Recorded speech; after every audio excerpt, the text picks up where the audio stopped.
Hey everybody, welcome back. As you see, I'm using Puduo Resin, and this is definitely a resin with me. I am right now going over the resin that I mixed with my heat gun.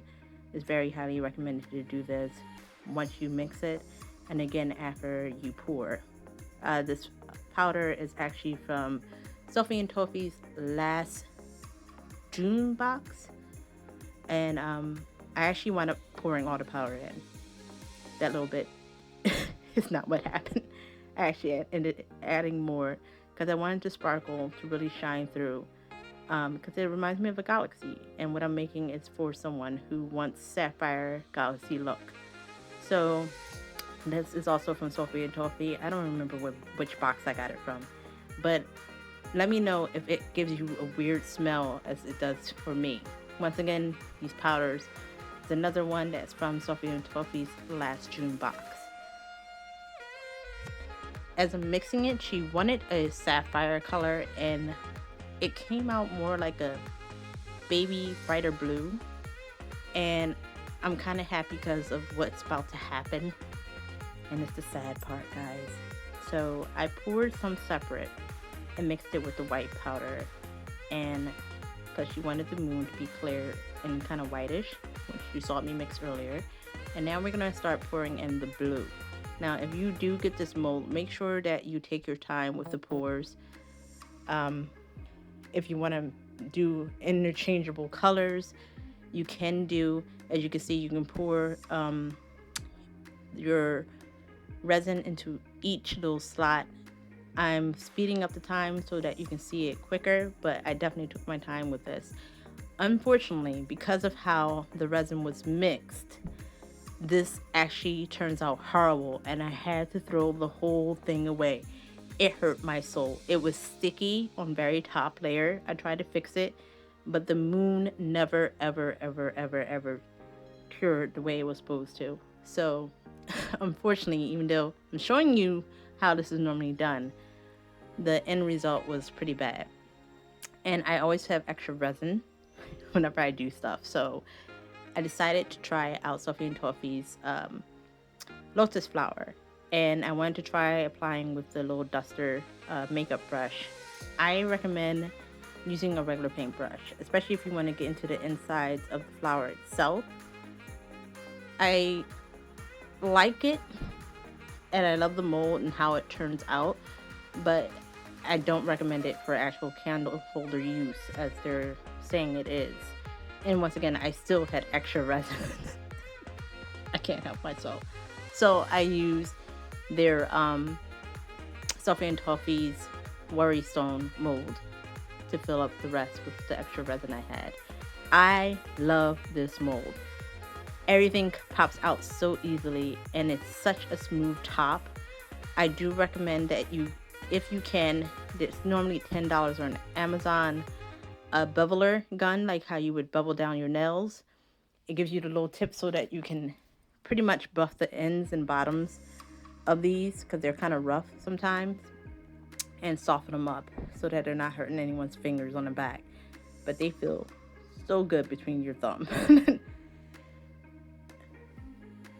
So now we're actually going to move on to demolding the lotus flower, which demolds very beautifully. Like I thought it was going to be a little difficult, but it pops out with much ease. And once again, it's another one of those things where if you have a bevel gun, it's going to be easier to sand down instead of with, the paper sander. You'll be there all day. So if you have $10 to spare, and if you have access to Amazon, definitely invest in a little bevel gun, nail gun, so that you can work on the edges.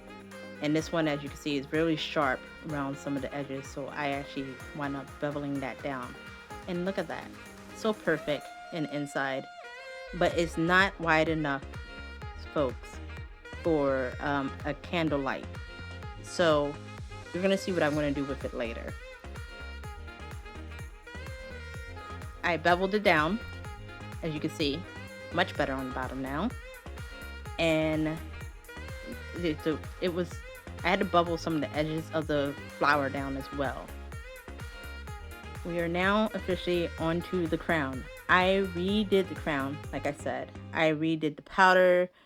I chose the same sapphire um, dye, but I used a lot more of it so I can get the darker sapphire blue that I wanted.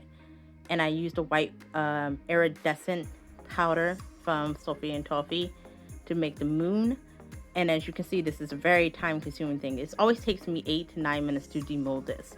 I recommend always putting water on with some soap and taking your time to find slowly where it's going to let it come out. I'm sorry guys, I couldn't actually like record when I mixed my colors, but it was basically I used just the dye and some iridescent powder and these little tiny blue stones that you can get from like nail art supplies, and it turns out really beautiful, as you guys can see. I love this so much. I was almost tempted to say, can I keep this for myself, because it just, the blue pops in the color so well. It's so gorgeous. I'm just in love with it, and I'm sad to see it go, but it was already brought by someone. So this was actually a commission, and she wanted it to be sapphire blue, and it came out exactly like sapphire blue. So if you do have that pigment dye, make sure that you are most definitely using extra dark dye. Like you can put more than 3 drops. I recommend like 6 drops so you can get that really dark sapphire blue that you want.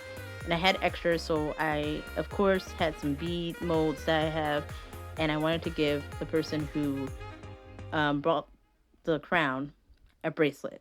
And this way I also become extra, I have extra stock for myself, and back stock of colors that I can make bracelets with in the future.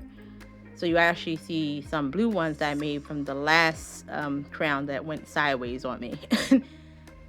So it's a fun thing to learn from your mistakes, but at the same time it can be quite painful. But as you can see, the blue is just, it's so sparkling great, and the iridescent just shows up so good on a darker color. And I'm gonna let you guys enjoy this. Like, look at that. It reminds me of the galaxy. It's so pretty, so gorgeous.